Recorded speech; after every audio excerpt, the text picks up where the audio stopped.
Shalom, eu sou Laércio, aqui da Congregação Shemolan de Cotia, e hoje eu gostaria de falar sobre um tema muito sério, por sinal, que tem influenciado muitos dos seguidores da Techuvá, que chama-se unicismo. Quando éramos cristãos, a maioria dos cristãos eram trinitarianos. Quando nós descobrimos a nossa origem judaica, a primeira coisa que nós aprendemos foi que a Trindade era uma criação de Roma. Todavia, hoje fazem uma grande confusão em ser monoteísta e ser unicista. O unicismo ele foi criado por um padre chamado Sabélio, e foi defendido por Ário.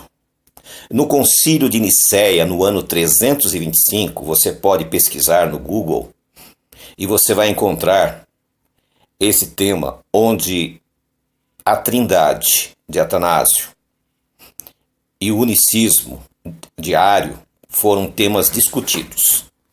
E, por sua vez, a Trindade venceu. E o unicismo foi proibido pela Igreja Católica Apostólica Romana.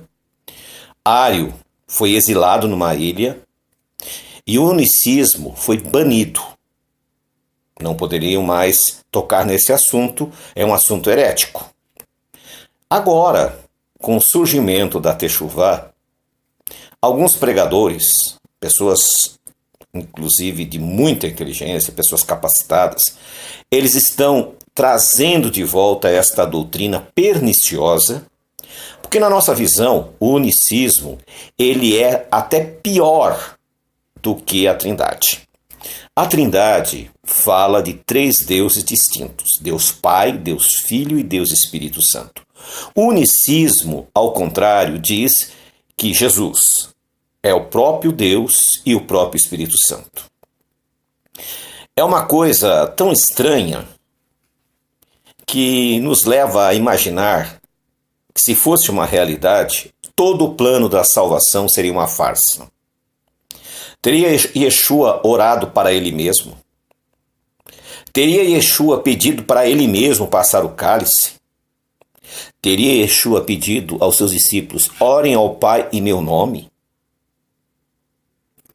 Sendo Yeshua Deus, a Bíblia diz que ele foi tentado em tudo. Também a Bíblia diz que um Deus não pode ser tentado.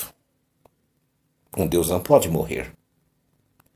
Teria os 9 meses e toda a infância em que Yeshua passou aqui na terra, o universo sem um Deus? Teria os 33 anos em que ele esteve entre nós, o universo sem o Criador? Os 3 dias e as 3 noites que ele ficou na sepultura, o universo ficou sem o seu Deus. Então nós vemos que o unicismo é uma coisa assim, totalmente fora dos padrões. A fé, a religião bíblica, dada a Moisés, passada aos seus seguidores, o seu povo, é o monoteísmo. Só existe um Deus. E nós temos Yeshua, o Messias, o seu filho primogênito, o filho gerado pelo Criador. Mas muito bem, vamos lá. É usado alguns textos, Filipenses é um caso, né, onde alguns pregadores afirmam: olha, aqui está dizendo em Filipenses capítulo 2, 10 e 11, que Yeshua é Maria, no aramaico. Nossa, então se está escrito no aramaico que Yeshua é Maria, então Yeshua é Deus. Seria isso mesmo? Muito bem. Vamos para a história. Nós sabemos que o chamado Velho Testamento, o Tanar, apareceu no século II. E o Novo Testamento, ele vai surgir no início do século V. E as informações que nós temos é que a Peshita foi uma cópia do grego. Ela não seria o original. Isso nós encontramos nas nossas pesquisas. Caso exista alguma informação que possa nos ajudar, dizendo que esta informação não é procedente, nós não vamos ficar chateados, nós vamos ficar gratos, porque nós estamos aqui para falar a verdade. Mas assim, o consenso dentro do conhecimento bíblico, apesar de não ser universal, é que o Antigo Testamento da Peshita foi traduzido em siríaco do hebraico, provavelmente no século II, depois do Messias, e que o Novo Testamento da Peshita foi traduzido do grego. E esse Novo Testamento, originalmente, excluindo certos livros contestados, tipo 2 Pedro, 2 João, 3 João, Judas e Apocalipse, tornou-se um padrão no início do século V. Ou seja, ele é muito posterior. Então nós não podemos pegar uma obra que foi traduzida de uma outra língua séculos depois e bater o martelo e dizer que Moisés, quando disse: ouve, ó Israel, Jeová, o nosso Deus, é um. O próprio Yeshua falou isso. Ouve, ó Israel, Jeová é um. E de repente agora, esta heresia de Ario volta com toda a força. E as pessoas deixaram de seguir as suas religiões cristãs porque acreditavam na Trindade e de repente partiram para acreditar numa crença muito pior.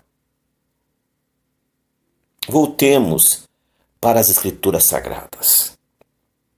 O profeta Jeremias, ele cita um texto que eu sempre tenho citado. E ele diz assim: nós só herdamos mentiras de nossos pais. E é uma grande verdade.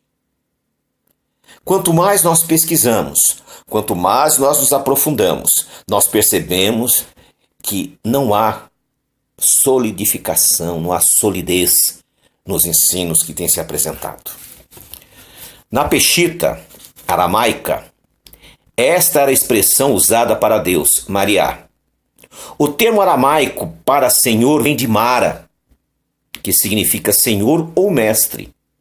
Quando Yeshua foi chamado pelo povo de meu Senhor, a palavra aramaica era Mar, que se encontra em Mateus capítulo 8, versículo 2. Lemos também em Mateus capítulo 22, versículo 44 e 45. O termo Mariá, Senhor, substitui a palavra hebraica Yod-Heh-Vav-Heh, Jeová, referindo-se ao Senhor, o nosso Deus. Mas em algumas passagens, o Messias é chamado de Mariá, como está em Mateus 22, 45, em Filipenses também, por ser ele o Senhor, mais alto entre os homens. Então essa tradução, essa palavra foi colocada para o Messias por ele ser o homem mais importante, o maior homem que já pisou essa terra. Por ele ser o primogênito do Eterno. Os estudiosos em aramaico compreendem que Deus é o Senhor do Messias. Em Filipenses diz que todo joelho se prostem diante de Yeshua. Por quê? Porque ele foi vitorioso. Ele venceu a sepultura. Agora, se basear em textos como este é ignorar os milhares de textos que afirmam que Yeshua é o Filho de Deus, que Yeshua é homem. Paulo em Timóteo diz: Yeshua HaMashiach, homem. A Bíblia diz que ele foi tentado em tudo, mas não pecou. Um Deus não pode pecar. Ele era plausível de pecar, mas ele venceu. E por ele ter vencido, alguns tradutores em aramaico utilizaram a palavra Mariá, colocando ele em alto destaque, mas não colocando ele em lugar do Criador. E outra coisa, se você está em busca da Teshuvá, o unicismo não faz parte da doutrina da Teshuvá. Guardar Shabat, usar talit, usar tzitzit, usar kippah, não te faz um seguidor de Yeshua. Apenas te faz um que está buscando seguir os princípios que nos foram ensinados. Agora, acreditar e colocar como doutrina o unicismo te coloca no caminho da heresia. Você está transgredindo a lei do Eterno. Em Êxodo, capítulo 20, os 3 primeiros mandamentos se referem ao Criador. E entre eles, não terás outros deuses diante de mim. Se eu coloco Yeshua como Deus, eu estou idolatrando Yeshua, estou quebrando esse mandamento. Não farás para ti imagem de escultura, nem semelhança alguma, e não tomarás o seu nome em vão. Se eu chamo Yeshua como se fosse o Eterno, eu estou tomando o seu nome em vão, estou quebrando os 3 mandamentos. Então, meu irmão, nós estamos aqui em Cotia. A Chamolã é uma congregação israelita. Nós não pertencemos ao judaísmo messiânico, não pertencemos ao judaísmo nazareno, mas pertencemos a Teshuvá, a restauração. E se você quiser, nós aguardamos você aqui. Aí poderemos estudar esse assunto com mais veemência, apresentar todos os textos. Shalom, shalom.